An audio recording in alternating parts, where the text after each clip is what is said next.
Hello friends, welcome to शिक्षा centre. Lucent objective biology का chapter number 10 के सभी प्रश्न को हम इसमें डिस्कस करेंगे, जो कि होगा इकोलॉजी सिस्टम यानी परिस्थितिकी। बहुत ही महत्वपूर्ण टॉपिक है, तो ध्यान से वीडियो को अंत तक देखिएगा। अगर चैनल पर नए तो प्लीज़ सब्सक्राइब जरूर कर लीजिए। सबसे पहला क्वेश्चन देखिए, पारिस्थितिकी शब्द को सबसे पहले प्रतिपादित करने का श्रेय किसको जाता है? ध्यान से देखिएगा चारों ऑप्शन को और अपना आंसर गेस कीजिए, ताकि करंट प्रिपरेशन लेवल क्या है आपका वो आपको पता चल सके। क्या होगा इसका सही आंसर? ये हो जाएगा रीटर। ठीक है, परिस्थितिकी शब्द का सबसे पहले प्रयोग रीटर ने किया था। दूसरा देखिए, परिस्थितिकी निम्नलिखित के बीच पारस्परिक संबंधों का अध्ययन है। परिस्थितिकी में किस चीज का अध्ययन होता है? तो यह जीव और वातावरण। ऑप्शन ए सही होगा। यूपीपीसी इसमें देखिए पूछा था, स्वपरिस्थितिकी यानी ऑटो इकोलॉजी का अभिप्राय क्या है? स्वपरिस्थितिकी आंसर क्या होगा? व्यक्तिगत जीवधारी का परिस्थितिक अध्ययन। ऑप्शन बी सही होगा। चौथा देखिए, परिस्थितिक तंत्र यानी इकोसिस्टम शब्दावली किसने प्रस्तुत की थी? देखिए, परिस्थितिकी शब्द किया था रीटर ने और परिस्थितिकी तंत्र किया गया था टेंसले के द्वारा। ऑप्शन डी इसका सही होगा। नेक्स्ट देखिए, क्वेश्चन नंबर 5, निम्नलिखित में से कौन सा एक परितंत्र शब्द का सर्वोत्कृष्ट वर्णन है? एक दूसरे से अन्योन्य क्रिया करने वाले जीवों का समुदाय, गलत है। पृथ्वी का वह भाग जो सजीव द्वारा भाषित है, यह भी गलत। जीवों का समुदाय और साथ ही वह पर्यावरण जिसमें वे रहते हैं। ऑप्शन सी जो है सही होगा।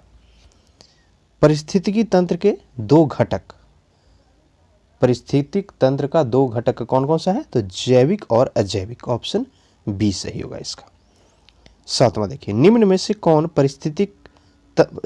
परितंत्र का अजीवीय घटक है? अजीवीय घटक कौन सा होगा? जल हो जाएगा। नेक्स्ट देखिए, क्वेश्चन नंबर 8, किसी परिस्थितिकी तंत्र में ऊर्जा का प्रवाह के बारे में कौन सी श्रृंखला सही है? इजी क्वेश्चन है, देखिए एसएससी में भी पूछा था। ऊर्जा प्रवाह, तो सबसे पहले तो उत्पादक होता है, उसका उपभोक्ता होता है और फिर उसका अपघटक। आंसर सी इसका सही क्रम होगा। खाद्य श्रृंखला फूड चेन किससे बनता है? तो यह उत्पादक, उपभोक्ता और अपघटक से। ऑप्शन ए सही होगा। 10वां देखिए, किसी श्रृंखला में प्राथमिक उपभोक्ता, ये भी कई बार पूछा गया प्रश्न। तो सबसे पहले जो खा रहा वह प्राथमिक उपभोक्ता होता है। आंसर हो जाएगा शाकाहारी। ठीक है, पेड़ पौधे को कौन खाता है? शाकाहारी। शाकाहारी को फिर मांसाहारी खाएंगे, तो मांसाहारी द्वितीय उपभोक्ता हुआ और प्रथम उपभोक्ता शाकाहारी हुआ। 11 देखिए, किसी परितंत्र में उत्पादकों का क्या कार्य होता है? उत्पादक का कार्य तो यह होता है सौर ऊर्जा को पकड़ना एवं इससे रासायनिक ऊर्जा में बदलना। जैसे घास हो गया, आपका फसल हो गए, ये सभी के सभी उत्पादक में आएंगे। 12वां देखिए, परितंत्र में ऊर्जा का प्राथमिक या मुख्य स्रोत। काफी इजी क्वेश्चन। ऊर्जा का प्राथमिक स्रोत सूर्य का प्रकाश ही है। किसी परितंत्र में सबसे बड़ी संख्या किसकी होती है? आंसर हो जाएगा प्राथमिक उपभोक्ता की, उत्पादक की। ऑप्शन ए सही होगा। नेक्स्ट देखिए, क्वेश्चन नंबर 14, वायु एवं जल की क्रिया द्वारा भूमि का हटाव क्या कहलाता है? अपर्दन। आंसर ए होगा। मृदा अपर्दन किसके द्वारा रोका जा सकता है? इजी क्वेश्चन है, लेकिन कई बार ये भी पूछा गया है। मृदा अपर्दन को कैसे रोक सकते हैं? वन को उगा करके, वृक्ष को लगा करके। ऑप्शन सी सही होगा। बाढ़ को कैसे रोका जा सकता है? इजी क्वेश्चन है, नदी पर बांध बनाकर एवं वृक्षारोपण करके। नेक्स्ट देखिए, क्वेश्चन नंबर 17, मुख्यतः मैनग्रोव वाले ज्वारीय वन कहाँ पाए जाते हैं? देखिए एसएससी में पूछा गया था, तो इसका सही आंसर होगा सुंदरबन डेल्टा। ऑप्शन सी सही होगा। मैनग्रोव वनस्पति का मुख्य घटक क्या है?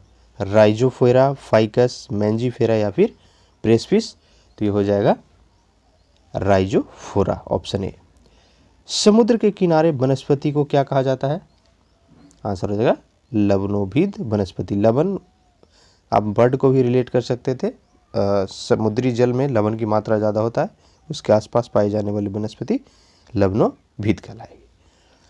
न्यूनीकृत पत्तियां और धंसे हुए धंसे हुए रंध्र किसके प्रमुख लक्षण हैं? देखिए इसका सही आंसर क्या होगा? ऑप्शन डी, शुष्कोद्भिद का। आगे देखिए क्वेश्चन नंबर 21। मरुद्भिदों में लंबा मूल तंत्र होता है, इसका क्या कारण है? मरुद्भिद का जो मूल होता है पौधा का वह बहुत ही लंबा होता है, इसका कारण क्या है? क्योंकि वह काफी नीचे से जो है जल वगैरह लेती है। ठीक है, ऑप्शन बी इसका सही होगा। गहरे जल स्तरों से जल अवशोषित करने जड़ें गहराई चली में जाती है। यदि संसार के सभी पौधे मर जाएं तो किसकी कमी के कारण सभी जंतु मर जाएंगे? देखिए सभी पौधे अगर मर जाएंगे तो कार्बन डाइऑक्साइड को ऑक्सीजन में कौन कन्वर्ट करेगा? कोई नहीं। तो इसका सही आंसर क्या होगा? ऑप्शन ए हो जाएगा। अधिपादप वैसे स्थान पर पाए जाते हैं जहां पर ऑक्सीजन का सांद्रता उच्च हो, तापमान काफी कम हो, वर्षा पूरे वर्ष हो या फिर वर्षा मौसम के अनुसार हो। इसका सही आंसर आपका हो जाएगा ऑप्शन सी, वर्षा पूरे वर्ष जहां पर होगा वहां पे अधिपादप पाए जाएंगे। नेक्स्ट देखिए क्वेश्चन नंबर 24। मिर्मोकोफिली एक लाभदायक सहयोजन होता है कुछ पुष्पी पौधों या पादपों का जीवाणु के बीच, चींटियों के बीच, विषाणु के बीच या फिर माइकोप्लाज्मा के बीच। आंसर क्या होगा? चींटियों के बीच। संसार का सबसे बड़ा परितंत्र, इंपॉर्टेंट क्वेश्चन है, संसार का सबसे बड़ा परितंत्र कौन सा है? समुद्र होगा। मृदा अपरदन को रोका जा सकता है? देखिए बीपीएससी में पूछा था, इजी क्वेश्चन है। देखिए कुछ क्वेश्चन किसी भी एग्जाम में आप दे रहे हैं तो जो आसान क्वेश्चन है उसको आपको गलत नहीं करना है, तभी आपका सिलेक्शन हो पाएगा। तो इसलिए इजी क्वेश्चन को आप छोड़िएगा मत। इसका सही आंसर हो जाएगा आपका वनरोपण द्वारा। जब हम बकरी का मांस खाते हैं तब, देखिए बकरी क्या खाता है? घास। घास उत्पादक हुआ, बकरी प्राथमिक उपभोक्ता, और बकरी को खा रहे हैं मतलब हम द्वितीय उपभोक्ता बन रहे हैं। तो आंसर हो जाएगा ऑप्शन बी। सौर ऊर्जा किससे प्राप्त होती है? तो ये सूर्य से, ऑप्शन सी सही होगा। नेक्स्ट देखिए, खाद्य श्रृंखला से अभिप्राय है इनमें से किसके द्वारा ऊर्जा अंतरण होता है? भूगर्भ से धरातल की ओर, एक जीव से दूसरे, निम्न अक्षांश से उच्च या फिर नदी भूमि द्वारा, भूमि के जीवों से सागरीय जीव में। क्या होगा? एक जीव से दूसरे जीव में जो ऊर्जा का स्थानांतरण है उसी को खाद्य श्रृंखला कहा जाता है। नेक्स्ट है हाइड्रोफाइट किसको कहा जाता है? यूपी पीसीएस में देखिए पूछा गया है। हाइड्रोफाइट्स क्या कहलाता है? एक जलीय पौधा है हाइड्रोफाइट्स। निम्नलिखित में से कौन सा पौधा मरुद्भिद है, यानी मरुस्थल में होने वाला है? सरसों, अमरवेल, करील या फिर नीम। आंसर क्या होगा? करील हो जाएगा। पर्यावरण के अजैव अवयव का उदाहरण है वनस्पति, जानवर, वायु, सभी। इसमें बोल रहा है अब अजैव मतलब जो जीव नहीं है, कौन सा होगा? वायु। नेक्स्ट क्वेश्चन देखिए, हाइड्रोफोनिक्स संबंधित है तो हाइड्रोफोनिक्स किसको कहा जाता है? ऑप्शन ए सही होगा, मिट्टी के बिना पौधे की वृद्धि को ही हाइड्रोपोनिक्स कहा जाता है। सौर ऊर्जा का सबसे बड़ा यौगिकरण क्या है? बैक्टीरिया, प्रोटोजोआ, कवक या हरे पौधे? इजी क्वेश्चन है, हरा पौधा होगा आंसर, ऑप्शन डी। परिस्थितिक संतुलन बनाए रखने के लिए भारत में वन क्षेत्र कितने अनुपात में होना चाहिए? देखिए क्या है वो नहीं पूछ रहा है, कितना होना चाहिए ताकि संतुलन बना रहे। इंपॉर्टेंट क्वेश्चन है, ये स्टैटिक है, हमेशा ये सेम डाटा रहेगा। 33.3% जरूरी है। नेक्स्ट देखिए, मैनग्रोव की खेती के लिए निम्न में से कौन सा क्षेत्र प्रसिद्ध है? चार ऑप्शन को देखिए ध्यान से। मैनग्रोव की खेती के लिए तो यह प्रसिद्ध है आपका दक्षिणी 24 परगना का सजने खाली जंगल। नेक्स्ट है, एपीफाइट्स बहुत अधिक विकसित होती है, ऐसे पौधे होते हैं अधिक विकसित होती है, ऐसे पौधे होते हैं जो अन्य पौधों पर निर्भर करता है, किस किस चीज के लिए? आंसर हो जाएगा यांत्रिक मदद हेतु। नेक्स्ट देखिए, पादपालय यानी फाइटोट्रोन्स एक सुविधा है जिससे रोगरहित दशाओं में पादपों का उगना संभव हो पाता है। पादपों की लुप्तप्राय प्रजातियों को सुरक्षित रखा जाता है। नियंत्रित दशाओं में पादपों का उगना संभव होता है या फिर उत्परिवर्तन को प्रभावित करता है। इस कप में पूछा था, टफ क्वेश्चन है थोड़ा। इसका सही आंसर हो जाएगा ऑप्शन सी, नियंत्रित दशाओं में पादपों का उगाना संभव हो पाता है। क्वेश्चन देखिए 39, निम्न में से कौन सा कृषि कार्य पर्यावरणीय दृष्टि से उपयुक्त है? कार्बनिक, स्थानांतरित कृषि, उच्च पैदावार किस्म का उत्पादन या फिर कांच घर में उगने वाले पौधे? आंसर हो जाएगा कार्बनिक कृषि, ऑप्शन ए। नेक्स्ट देखिए क्वेश्चन नंबर 40, अधिकांश मरुस्थलीय पादप रात्रि के समय ही पुष्पित होते हैं, इसका क्या कारण है? आंसर क्या होगा? मरुस्थलीय कीट जो होते हैं दिन में सक्रिय नहीं होते हैं, ठीक है। तो इसके क्यों? क्योंकि टेम्परेचर काफ़ी ज़्यादा होता है, तो जब रात्रि में वो सक्रिय होंगे तो उस समय फूल जो है पुष्पित होता है। ऑप्शन डी सही होगा। रेगिस्तान में पैदा होने वाले पौधे को क्या कहा जाता है? इजी क्वेश्चन, यानी मरुस्थल में जो भी पौधा होता है वो किस प्रकार का होता है? तो हो जाएगा जीरोफाइट्स, ऑप्शन सी सही होगा। पारिस्थितिकी नीके की संकल्पना को प्रतिपादित किसने किया था? पारिस्थितिक नीके को तो किया गया था किसके द्वारा? सीसी पार्क के द्वारा, ऑप्शन ए सही हो जाएगा। नहीं सॉरी, इसका सही आंसर होगा ग्रीन नेल्स, ऑप्शन बी।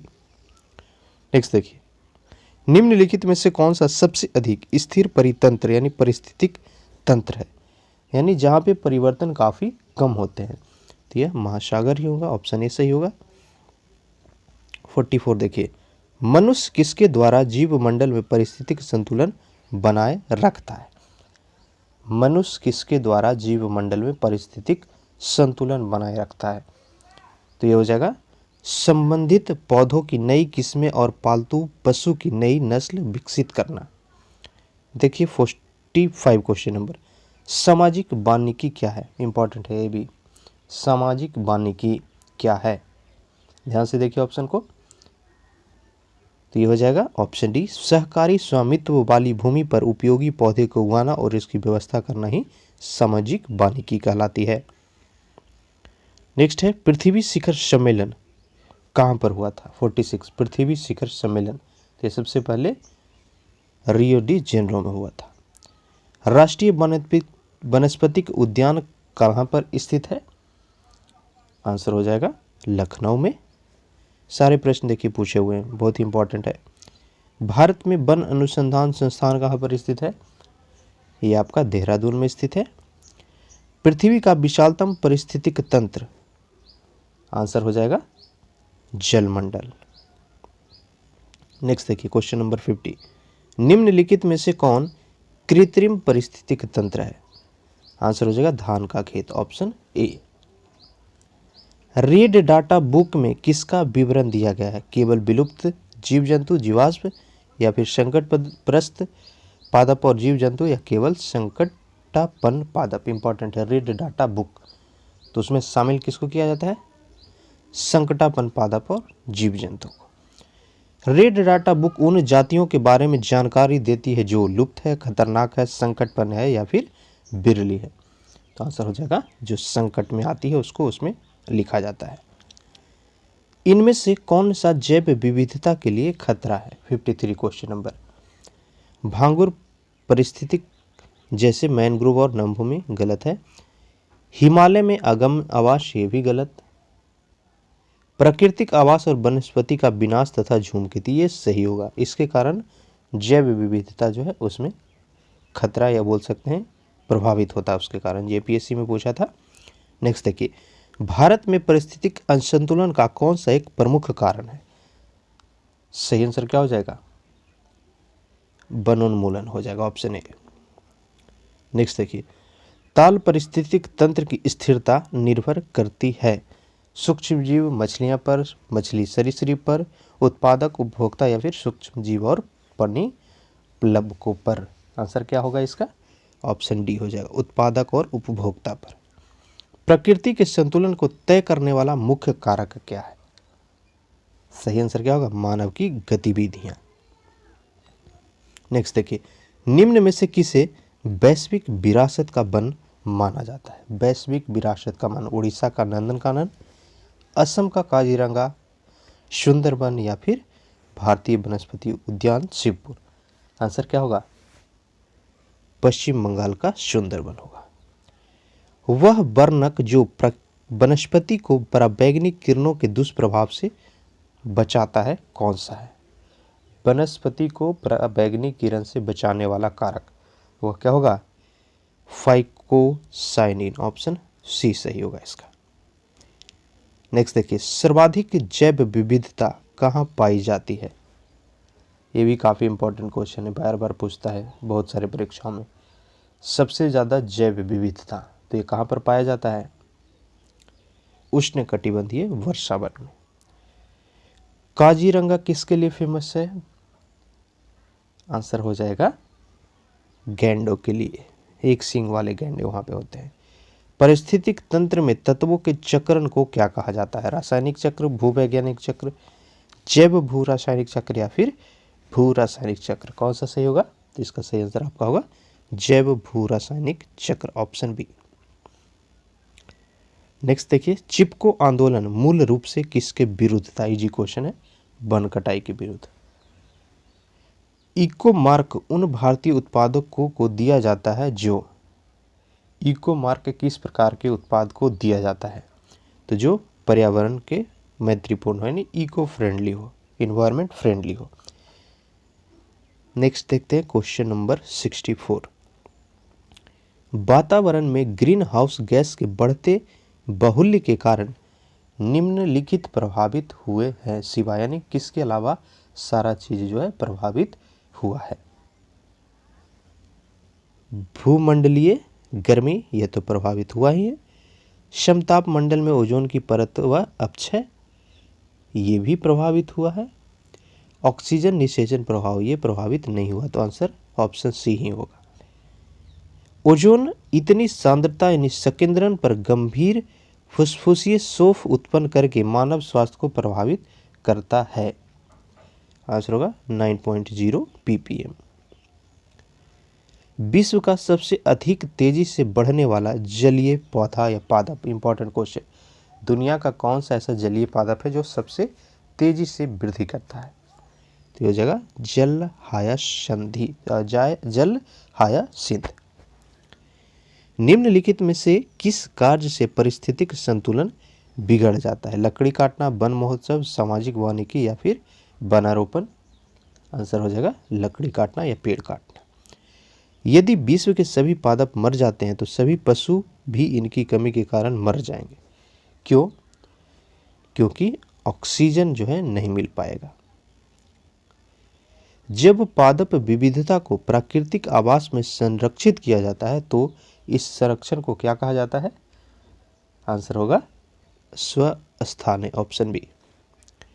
अत्यधिक वनोन्मूलन का सबसे अधिक खतरनाक प्रभाव क्या है? वनोन्मूलन का सबसे खतरनाक प्रभाव क्या होगा? मृदा अपरदन होगा।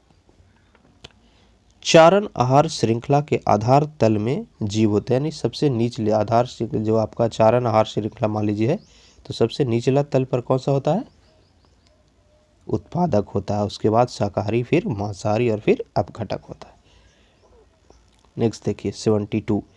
पर्यावरणीय आयोजन के साथ मूलतः संबंधित संगठन कौन सा है? आंसर होगा NEERI। मैनग्रोव वनों पर वैश्विक तापन का क्या प्रभाव होगा? सही आंसर ऑप्शन बी होगा, मैनग्रोव के विशाल क्षेत्र जलमग्न हो जाएंगे। 74 देखिए, भारत में धारणीय विकास के दृष्टिकोण से विद्युत उत्पादन का सबसे अच्छा स्रोत, ये जल विद्युत है। धारणीय विकास जिनके उपयोग के संदर्भ में अंतर पीढ़ीगत संवेदनशीलता विषय है। आंसर हो जाएगा प्राकृतिक संसाधन। 76 देखिए, दो भिन्न समुदाय के बीच का संक्रांति क्षेत्र को क्या कहा जाता है? आंसर होगा इकोटोन, ऑप्शन डी। देखिए भी पीसीएस में पूछा हुआ क्वेश्चन है 76 नंबर। नेक्स्ट देखिए क्वेश्चन नंबर 77।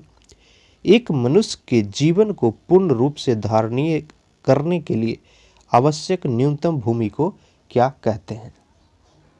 सही आंसर हो जाएगा पारिस्थितिकीय पदछाप, ऑप्शन बी। निम्न में से कौन एक प्रवाल विरंजन का सबसे अधिक प्रभावी कारक है? सागरीय प्रदूषण, ये तो नहीं होगा। सागर की लवणता में वृद्धि, ये भी नहीं होगा। सागरीय जल के सामान्य तापमान में वृद्धि, ये आंसर हो जाएगा ऑप्शन सी सही होगा। नेक्स्ट है, निम्नलिखित पदार्थों में से कौन ओजोन रिक्ति कारक यानी ओजोन को क्षति पहुंचाता है? क्लोरोफ्लोरोकार्बन, ये भी होगा। हैलांस भी होगा और कार्बन टेट्राक्लाइड भी, ऑप्शन डी जो है सही हो जाएगा इसका। नेक्स्ट देखिए क्वेश्चन नंबर 80, भारत के निम्नलिखित क्षेत्रों में से कौन से जैव विविधता की दृष्टि से उत्तेजनशील माने जाते हैं? निम्नलिखित दिए कूट में से सही उत्तर चुनना है। पूर्वी हिमालय, ये तो होगा ही। पश्चिमी घाट नहीं होगा। पूर्वी घाट नहीं होगा, पश्चिमी घाट होगा, पश्चिमी हिमालय नहीं होगा। ऑप्शन 1 और 3 यानी ऑप्शन बी सही होगा इसका। नेक्स्ट देखिए क्वेश्चन नंबर 81, पारिस्थितिकीय निकाय के रूप में आर्द्र भूमि निम्नलिखित में से किस हेतु उपयोगी होता है? पोषक पुनर्प्राप्ति एवं चक्रण हेतु, ये नहीं होगा। पौधे द्वारा अवशोषण के समय में भारी धातुओं को अवमुक्त करने हेतु, तलछट रोग, ये भी होगा, ये भी होगा। ऑप्शन डी इसका सही होगा। नेक्स्ट देखिए क्वेश्चन नंबर 82, निम्नलिखित में से कौन सा सही सुमेलित नहीं है? हिमालय पर्यावरण एवं विकास गोविंद बल्लभ पंत संस्थान अल्मोड़ा, ये सही है। भारतीय वन्य प्राणी संस्थान देहरादून में स्थित है, ये भी आपका सही है, मिला हुआ है। भारतीय वन प्रबंधन संस्थान कोलकाता, ये गलत हो जाएगा। पारिस्थितिक विज्ञान का केंद्र बेंगलोर, ऑप्शन डी सी जो है सही होगा, वो अनमैच्ड है, मिसमैच्ड है। नेक्स्ट देखिए क्वेश्चन नंबर 83, निम्नलिखित में से किस देश में विश्व के तापमानों पर आंकड़े इकट्ठा करने के लिए वैश्विक वायुमंडल चौकसी स्टेशन स्थापित नहीं किया गया है? अल्जीरिया, ब्राजील, केन्या या फिर भारत? तो ये भारत में होगा। नेक्स्ट देखिए, निम्नलिखित में से कौन सा कथन जो है सही है? 84 नंबर क्वेश्चन, जैव मंडलीय परिस्थितिक तंत्र में ऊर्जा का प्रवाह एक दिशीय होता है, सही है। ऊर्जा का प्रवाह सूर्य से होता है, एक दिशीय ही होता है, डबल डायरेक्शन नहीं होता है। ऑप्शन ए इसका सही होगा, आगे हम नहीं देखेंगे। नेक्स्ट देखिए 85 नंबर, निम्नलिखित में से कौन सी हरित गृह गैस नहीं यानी ग्रीन हाउस गैस नहीं है? इंपॉर्टेंट क्वेश्चन है। नाइट्रोजन, ठीक है, यह ग्रीन हाउस नहीं है, बाकी कार्बन डाइऑक्साइड, नाइट्रस ऑक्साइड और मीथेन के सभी हरित गृह में आता है, हरित गृह गैस में। 86 देखिए, निम्नलिखित में से कौन पारिस्थितिक तंत्र के विषय में सही नहीं है? यह अजैविक एवं जैविक दोनों संगठनों से युक्त होता है, ये तो सही है। इसकी स्वयं की उत्पादकता होती है, ये भी सही है। यह एक बंद तंत्र होता है, ये आपका गलत है, यह ओपन होता है ना कि बंद होता है। यह प्राकृतिक संसाधन तंत्र है, ये भी सही है, तो आंसर यहाँ पे ऑप्शन सी हो जाएगा। नेक्स्ट देखिए 87, खाद्य श्रृंखला ने फूड चेन में मानव किस स्थान पर है? तो मानव क्या है? प्राथमिक एवं द्वितीय उपभोक्ता है। मानव शाकाहारी भी होता है और मांसाहारी भी होता है, तो ऑप्शन डी होगा। निम्न में से कौन आहार श्रृंखला का निर्माण करते हैं? देखिए ऑप्शन को, आहार श्रृंखला का निर्माण, घास को बकरी खाएगा, बकरी को मानव खाएगा, यानी उत्पादक, प्राथमिक उपभोक्ता और द्वितीय उपभोक्ता, तो ऑप्शन बी सही होगा। नेक्स्ट है, पारिस्थितिक विज्ञान केंद्र का कहाँ पर स्थित है? ये हो जाएगा बेंगलोर में, ऑप्शन डी सही होगा। अगला देखिए क्वेश्चन नंबर 90, विश्व पर्यावरण दिवस काफ़ी इंपॉर्टेंट है। विश्व पर्यावरण दिवस तो यह मनाया जाता है 5 जून को। प्रथम विश्व पर्यावरण दिवस किस वर्ष मनाया गया था? आंसर होगा 1973। लास्ट क्वेश्चन देखिए, घटती उत्पादनशीलता के क्रम में पारिस्थितिक तंत्र में निम्नलिखित में से कौन सा क्रम सही है? आंसर हो जाएगा क्या? मैनग्रोव, घास का मैदान, झील और फिर सागर, ऑप्शन सी सही होगा। ठीक है, तो ये चैप्टर हमारा कंप्लीट हो गया। बाकी के लूसेंट ऑब्जेक्टिव का भी लिंक डिस्क्रिप्शन में दिया हुआ, वहाँ से जाकर के ज़रूर देखिए। चैनल पर नए तो प्लीज़ सब्सक्राइब कीजिए नीचे लाल बटन पे जाके, और इस बेल नोटिफिकेशन को ज़रूर ऑन कीजिएगा। आपसे रिक्वेस्ट है वीडियो को लाइक कीजिए और कमेंट करके ज़रूर बताइएगा कैसा लगा। और अगर पीडीएफ चाहिए सभी चीज़ का free of cost, notes, magazine, current affair, newspaper, तो हमारा टेलीग्राम चैनल है शिक्षा सेंटर के नाम से, उसको टेलीग्राम में सर्च करके या फिर डिस्क्रिप्शन में दिए हुए लिंक से जाकर के ज़रूर ज्वाइन कीजिए। साथ ही साथ हमारा फेसबुक ग्रुप का भी लिंक दिया हुआ है डिस्क्रिप्शन में, वहाँ से जाकर के जुड़िएगा। सारे अपडेट आपको वहाँ पे मिलते रहेंगे। Thank you.